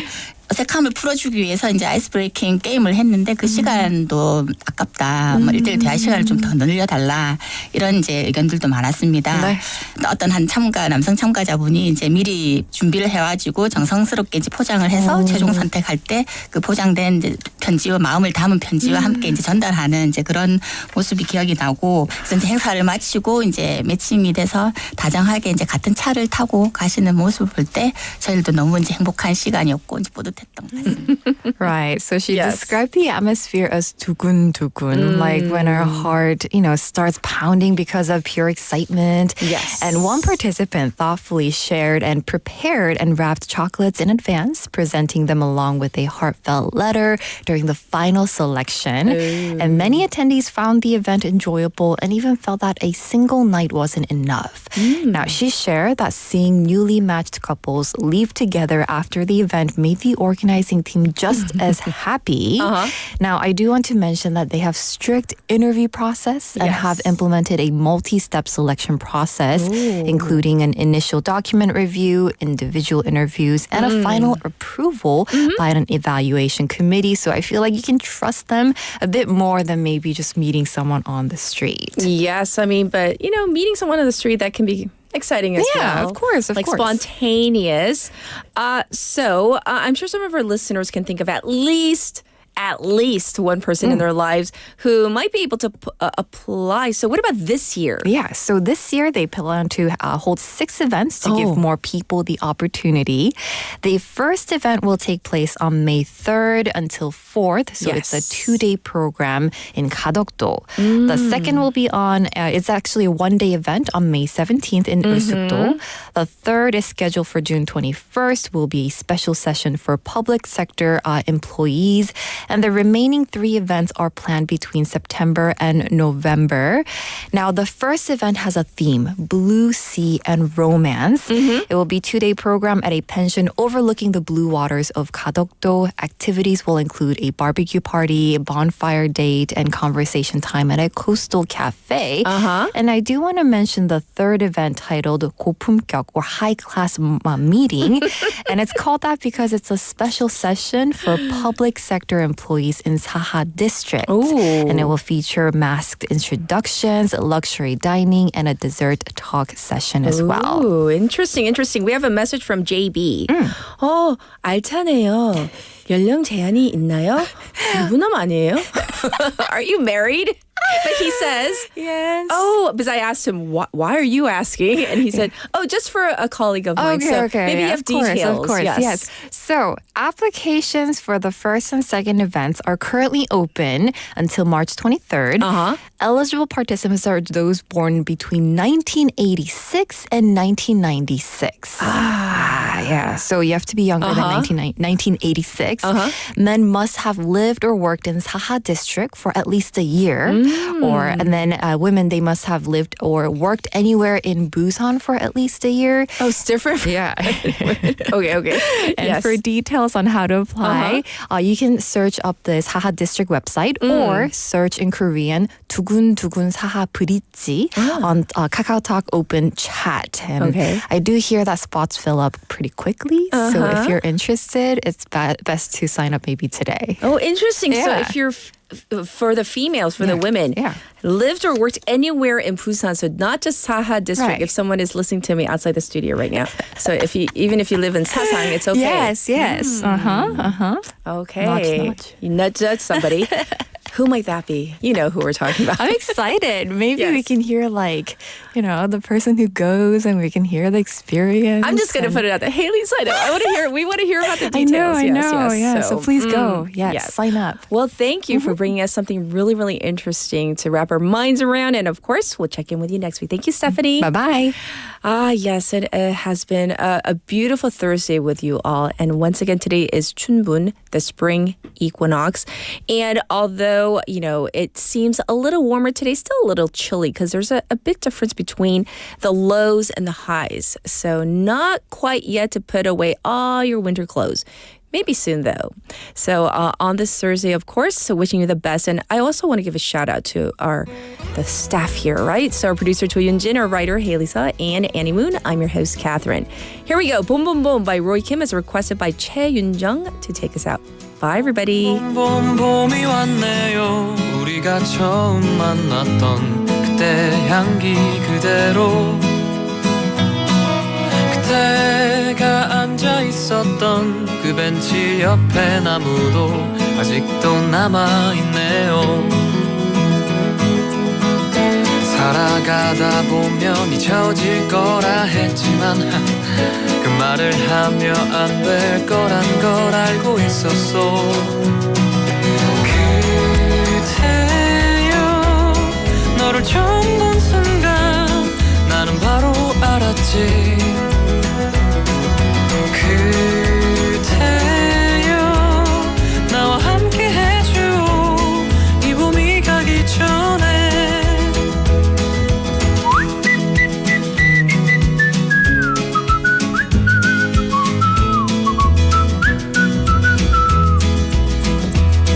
다시 봄이 왔네요. 그대 없었던 내 가슴 시렸던 겨울을 지나 또 벚꽃잎이 피어나듯이 다시 이 벤치에 앉아 추억을 그려보네요. 사랑하다 보면 무뎌질 때도 있 있지만 그 시간마저 사랑이란 걸 이제 알았어.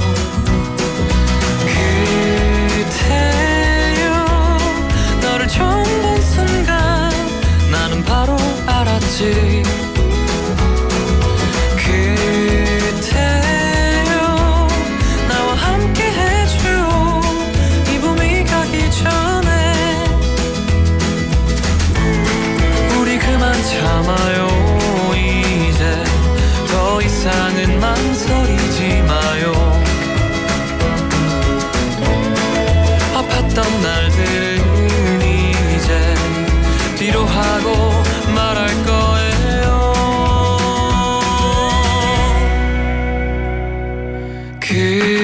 그대여 너를 처음 본 순간 나는 바로 알았지.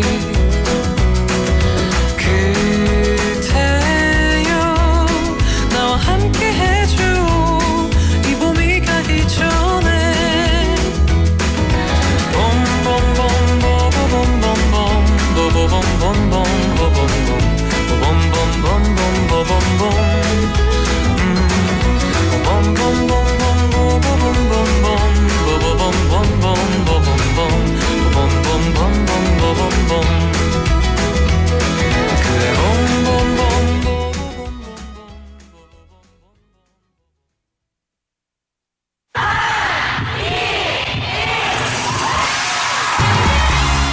부산의 축제 어디까지 즐겨보셨나요?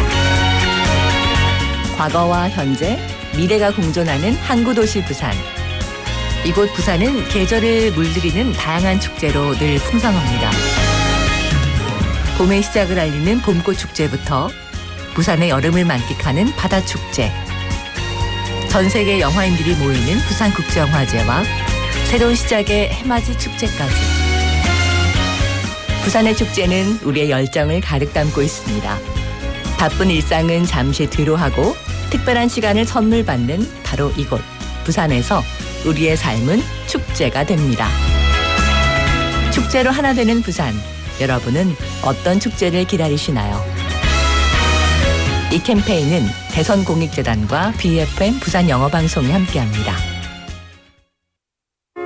오늘 부산 지역 미세먼지 농도 Air quality in Busan is currently really bad. High fine dust concentrations are Taking a look expected at the today. Fine dust level is getting higher. So, this is what we can do to protect ourselves from the growing level of fine dust. First, check out the fine dust level before you go out and make sure to wear a mask when the fine dust level is